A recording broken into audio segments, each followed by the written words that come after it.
The Grand Army of the Republic consisted of the largest clone army the galaxy had ever seen. But exactly how many clones did it contain? In canon, the Kaminoans created 200,000 units of clones, with 1 million more on the way before the start of the Clone Wars. With each unit being equal to a single clone, that's 1,200,000 clones at the start of the war. About a year into the war, after the bombing of Coruscant's power grid, a new bill was proposed in the Senate for the purchase of an additional 5 million clone troopers. Although it was initially struck down, it was eventually passed after a few senators were murdered. So that brought the total number to 6,200,000 clones.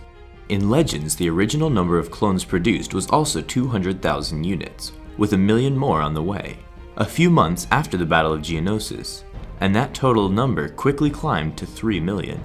However, some sources have stated that when the Kaminoan Lama Su said units as a way to describe the amount of clones he had at the time, a single unit of clones actually equaled a single battalion of clones, or 576 clone troopers. If that's the case, then the initial 1,200,000 units of clones actually translated to 691,200,000 clone troopers, a far more realistic number of soldiers for an army that is fighting a war across an entire galaxy. But this number was rarely ever supported despite making the most sense.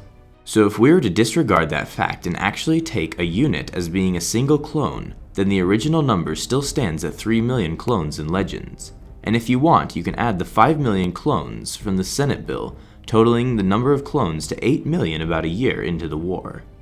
Near the end of the Clone Wars, Palpatine secretly created Sparti clones which required only about a year to fully grow.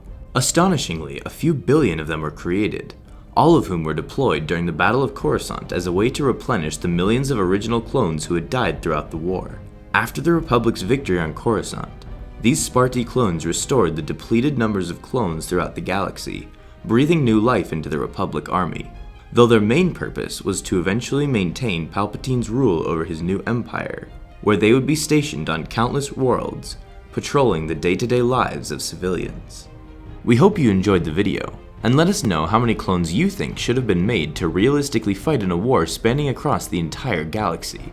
Also, be sure to check out our next video, How Big Was the Separatist Droid Army?, which is coming out tomorrow.